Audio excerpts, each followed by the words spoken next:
नमस्कार दोस्तों। सीएम शिवराज सिंह जी चौहान का चौथा शासनकाल भी अब पूरा हुआ। पिछले 17 सालों से ये मध्य प्रदेश की सीएम की गद्दी पर विराजमान हैं। इनके शासनकाल की कई सारी कमियां भी हैं और कई सारी उपलब्धियां भी। तो एमपी का मेरा आम नागरिक होने के नाते मैं आपको इनकी कमियां और उपलब्धियां दोनों गिनाऊंगा।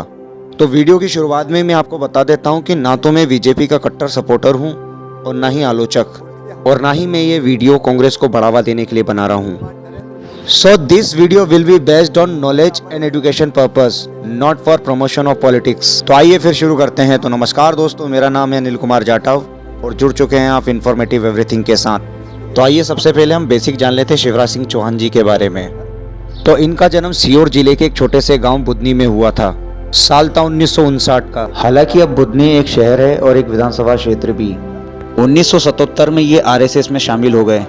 अब तक बुधनी भी एक विधानसभा क्षेत्र बन चुका था, तो उन्होंने 1990 में पहली बार विधानसभा क्षेत्र के लिए चुनाव लड़े और एक साल तक विधायक बने रहे। फिर अगले ही साल लोकसभा के चुनाव लड़े और सांसद बन गए, पर सांसद ये विदिशा जिले से बने थे। फिर इसके बाद 2005 से ये मुख्यमंत्री हैं। हालांकि बीच बीच में इन्होंने ब्रेक लिए हैं, लेकिन फिर भी लगभग 15-17 साल से ये मुख्यमंत्री पद पर हैं। तो आइए अब बात कर लेते हैं वीडियो के मेन मुद्दे पर। तो सबसे पहले बात करेंगे अपन शिवराज सिंह मामा की उपलब्धियों पर। सबसे पहले बात कर लेते हैं प्रदेश की अर्थव्यवस्था पर।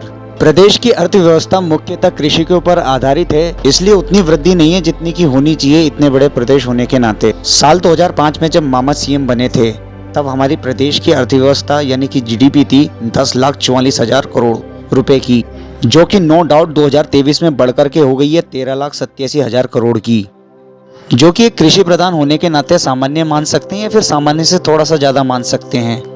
देखिए, शिवराज सिंह जी चौहान की मुझे सबसे खास बात ये लगी कि वो नारी सशक्तिकरण पर विशेष ध्यान देते हैं। जैसे उन्होंने बहुत सारी योजनाएं चलाई हुई हैं औरतों के लिए, जैसे लाडली बहना योजना, लाडली कन्या विवाह योजना, लाडली लक्ष्मी और उज्ज्वला जैसी अनेक योजनाएं। तो ऑब्वियस सी बात है, इन 15-17 सालों में औरतों का उनको सीएम बनाने में एक विशेष योगदान रहा। इसलिए सीएम एमपी की औरतों को अपनी बहन बोलते हैं। तो औरतों की मध्य प्रदेश में लिटरेसी रेट यानी कि साक्षरता दर अच्छी तो नहीं है, पर हाँ अब सुधर रही है।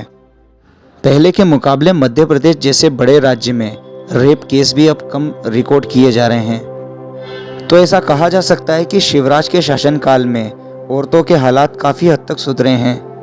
तो ये शिवराज सरकार का एक प्लस पॉइंट हुआ। मध्य प्रदेश में कृषि और किसानों के लिए भी अच्छी अच्छी योजनाएँ हैं, जिस वजह से यहाँ पर कृषि रफ्तार पकड़ रही है। किसानों की कर्ज माफ़ी भी इन 15 सालों में काफ़ी हुई है। तो आई थिंक किसानों के हिसाब से भी ये प्लस पॉइंट ही रहा। हालांकि कुछ और अच्छे सुधार किए जा सकते थे किसानों के लिए। खैर, अभी भी परिस्थितियां ठीक हैं। बात कर लेते हैं इंफ्रास्ट्रक्चर की। तो काफ़ी हद तक इंफ्रास्ट्रक्चर सुधर गया है एमपी का। जैसे कि मेट्रो का ट्रायल हो चुका है भोपाल में, और ये ट्रायल सुभाष नगर में किया गया था। तो शिवराज सरकार का एक प्लस पॉइंट ये भी है कि वो पिछले कुछ सालों से इंफ्रास्ट्रक्चर पर अच्छा खासा ध्यान दे रहे हैं। इंदौर के विजयनगर में भी काफ़ी बड़े पैमाने पर काम चल रहा है मेट्रो का। आगे चल कर के भविष्य में उज्जैन और इंदौर दोनों को मेट्रो के थ्रू जोड़ने की भी योजना है, जो कि एक अच्छी बात है। मेट्रो के अलावा राज्य में कई नई रेलवे लाइन भी डली हैं। देखिए, ये बात तो तय है कि मेट्रो के आ जाने से परिवहन की सुविधाएं काफ़ी हद तक सुधर जाएंगी। मध्य प्रदेश में मेडिकल कॉलेजों की भी संख्या अब 14 हो चुकी है, तो ये भी एक प्लस पॉइंट है। साथ ही साथ सरकारी अस्पताल भी अब एमपी में बढ़ रहे हैं। टूरिज्म को बढ़ावा देने के लिए उज्जैन का महाकाल लोक भी शिवराज के शासनकाल में संपन्न हुआ। उज्जैन का जो ये महाकाल लोक है, ये हिंदुत्व के लिए पूरे देश भर के लिए प्रेरणा और एक नया आयाम है।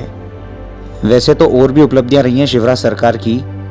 आई थिंक मैंने मेन अचीवमेंट तो आपको गिना दी। तो आइए अब बात कर लेते हैं शिवराज सरकार की कमियां और बुराइयों के ऊपर।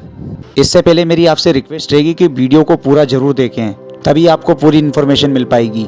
सबसे पहली कमी और बुराई तो यही है कि प्रदेश में बेरोजगारी बढ़ रही है। चाहे शिक्षा विभाग की नौकरियां हो या प्रशासनिक नौकरियां, दोनों में ही लोगों को असंतुष्टि है। शिवराज के शासनकाल में घोटाले भी बहुत हुए। 2009 का व्यापम घोटाला तो आपको याद ही होगा। सरकारी भर्तियों के लिए हुए इस घोटाले में बड़े बड़े नेता और यहाँ तक कि बिजनेसमैन भी शामिल थे। बड़े पैमाने पर भ्रष्टाचार इस घोटाले में हुआ, लेकिन सरकार के कान में उस वक्त जूं तक नहीं रेंगी। अभी हाल ही में इसी साल एक और घोटाला हुआ जिसका नाम था पटवारी घोटाला। इस घोटाले के चलते भी बेचारे उचित प्रत्याशियों को भी नौकरी नहीं दी गई। वहीं प्राइवेट सेक्टर के लोगों के लिए कोई योजना है ही नहीं एमपी सरकार के पास, जैसे कि private teachers, private shopkeepers, private businessman etcetera. Maximum नाखुश है शिवराज सरकार से। बाकी आधारभूत संरचना जैसे road, airport, ports, railway, energy, utilities, education, health care, social, इन सब के मामले में भी अभी भी एमपी कहीं ना कहीं पीछे है, जिसके ऊपर ध्यान देना ही चाहिए, क्योंकि ये तो आधारभूत आवश्यकताएं हैं, इन पर तो तेजी होनी ही चाहिए। बाकी मध्य प्रदेश सरकार में भ्रष्टाचार भी अच्छा खासा है। हालांकि भ्रष्टाचार तो सभी जगह होते हैं, लेकिन एमपी में भी कुछ कम भ्रष्टाचार नहीं है। यहाँ पर भी जमाखोरी और घूसाखोरी बड़े पैमाने पे है। शिवराज सरकार पर यानी एमपी की सरकार पर कर्जा भी अच्छा खासा है।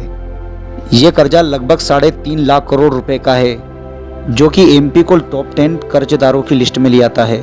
शिवराज सरकार बतौखले ज़्यादा करती है, लेकिन उतने काम हो नहीं पाते हैं। सरकारी योजनाओं का लाभ जितने बड़े पैमाने पे होना चाहिए, उतने बड़े पैमाने पे हो नहीं पाता है। बेरोजगारों की भीड़ एमपी सहित पूरे देश भर में बढ़ती चली जा रही है। युवाओं को नौकरी मिलती नहीं है।